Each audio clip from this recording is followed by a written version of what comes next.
visiter effectivement pour voir un peu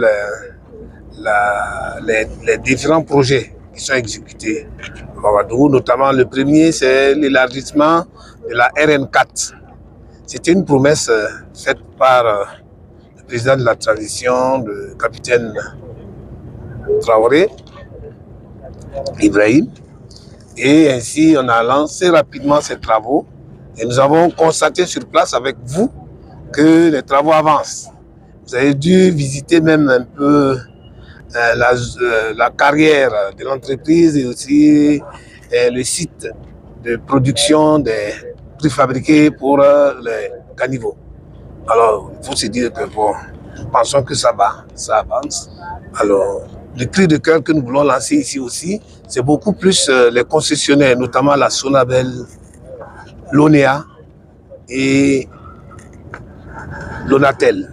Parce que, en fait, vous voyez, la partie comprise entre la départementale 150 et l'université, plutôt l'université ou le poste de péage, vous voyez, les réseaux ne sont pas déplacés.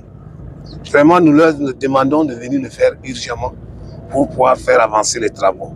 Sinon, l'entreprise, en tout cas, est engagée. Et comme nous sommes au début, nous allons constater. Voilà. Maintenant, pour la partie de la rocade, c'est cette partie qui reste l'intersection entre la route nationale numéro 3, c'est la route qui va vers Kaya, et l'échangeur du Nord. Nous avons pu constater que les travaux avancent, mais il y a un retard. Mais le retard est partagé entre l'entreprise et aussi la réalité sur le terrain. Parce que vous avez vu là-bas, les travaux sont à 95%. Et le délai même est pratiquement consommé à 95%. Et nous pensons qu'ici, il faudrait qu'on puisse résoudre le problème des personnes affectées par le projet. Vous avez dû prendre le tronçon et vous avez vu qu'effectivement, dans les zones, il y a beaucoup de tombes qu'on doit déplacer. Il y a même des lieux sacrés qu'on a pu éviter. Et c'est ça qui a un peu ralenti les travaux. Mais avec les techniciens, nous avons discuté. Ils ont demandé une prolongation de 8 mois. Et nous espérons qu'au mois de décembre, ou plus tard, on va libérer cette zone-là et traiter, afin qu'on puisse avoir la circulaire, comme on l'appelle, l'avenue Tansorotera. Voilà, parce que c'est cette partie seulement qui va.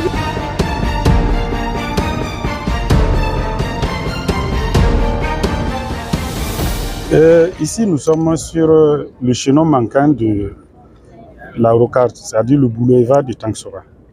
Et cette rocade, non, c'est la jonction entre la nationale numéro 3, à partir du rond-point de Kosodo, pour rejoindre l'échangeur du Nord. On a un linéaire de 10,23 km. Voilà. Il est projeté ici une 2 fois 2 voies, avec un terre-plein central et puis des pistes cyclables. Sur la RN4, nous avons un projet d'élargissement et de modernisation qui part de la jonction de la route de Saba, c'est-à-dire la route départementale 152, pour aller à la jonction de la route départementale 40 qui part à Zignari. Ensuite, on a un deuxième tronçon qui prend de la RN4 pour aller à l'université Thomas Sankara. Ce tronçon a un linéaire de 2,8 km, mais le tronçon principal fait 21,3 km.